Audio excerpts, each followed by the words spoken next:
Welcome to my YouTube channel হেকিম কন্যা জুবাইদা। আমি জুবাইদা আজকে আপনাদের সামনে নতুন আরও একটি ভিডিও নিয়ে হাজির হয়েছি। আমরা সবাই প্রতিদিন নানা রকম সবজি খাই, নানা রকম ফলমূল খাই এবং খাওয়ার সময় এই ফলমূল ও সবজির খোসাগুলো আমরা ফেলে দেই।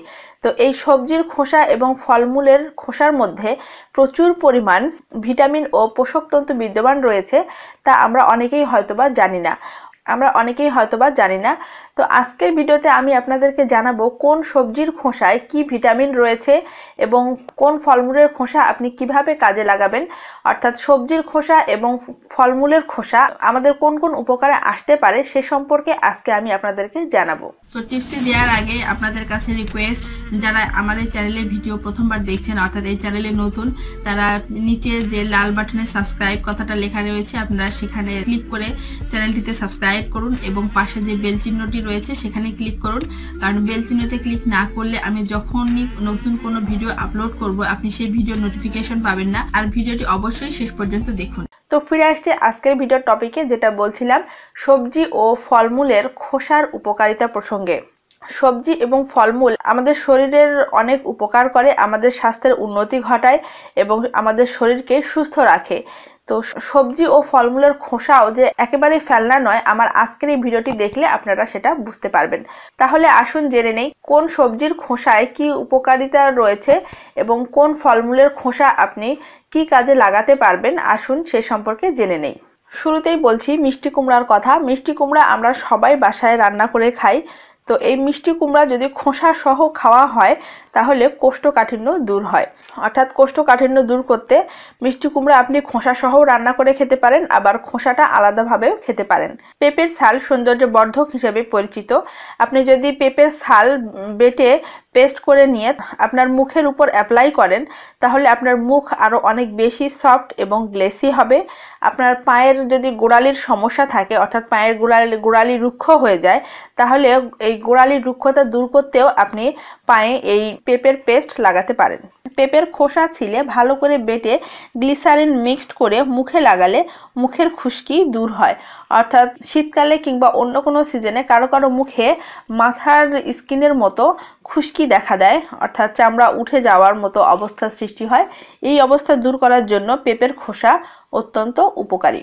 কলার খোসা বেটে কাটা বা ক্ষত স্থানে লাগালে রক্তক্ষরণ বন্ধ হয়ে যায়।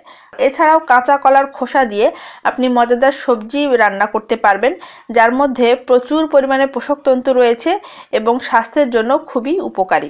মটরশুঁটির নরম খোসা দিয়েও আপনি সবজি রান্না করতে পারেন, যা খেতে অত্যন্ত টেস্টি এবং স্বাস্থ্যের জন্য খুবই উপকারী। টমেটো এবং বিটরুট বা বিট পালং যেটিকে আমরা বলে থাকি, এর খোসা যদি আপনি মুখে লাগান তাহলে আপনার স্কিন আগের থেকে আরও অনেক বেশি ব্রাইট হবে এবং গ্লেসি হবে।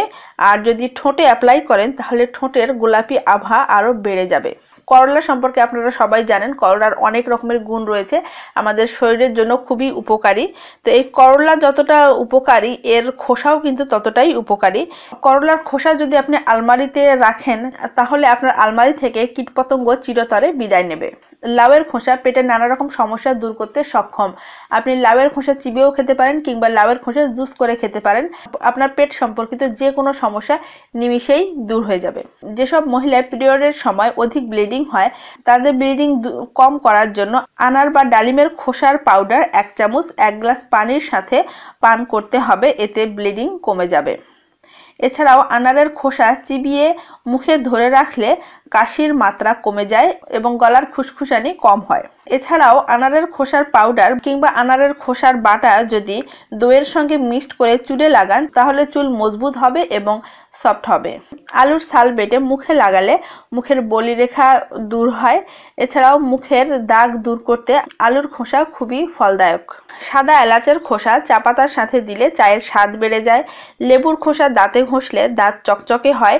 এছাড়া লেবুর খোসা রোদে শুকিয়ে যদি আপনি পাউডার করে নেন এবং সেই পাউডার দিয়ে প্রতিদিন দাঁত মাজেন তাহলে আপনার দাঁতের চমক আসবে, দাঁত হীরের মতো চকচকে হবে।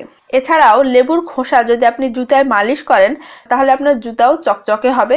তো এই ছিল নানা রকম সবজি ও ফলমূলের খোসার নানা রকম উপকারিতা। আমি আশা করছি আমার এই ভিডিওটি আপনাদের দৈনন্দিন জীবনে নানা রকম কাজে আসবে। এই ভিডিওটি যদি আপনাদের ভালো লেগে থাকে তাহলে আপনারা ভিডিওতে লাইক দিন, বিভিন্ন সোশ্যাল মিডিয়ায় শেয়ার করুন যাতে সবাই ভিডিওটি দেখে উপকৃত হতে পারে। আর আপনাদের মূল্যবান মতামত কমেন্টসের মাধ্যমে আমার সঙ্গে অবশ্যই শেয়ার করুন। তো ভালো থাকবেন সবাই, সুস্থ থাকবেন, দেখা হবে পরবর্তী ভিডিওতে। Thank you.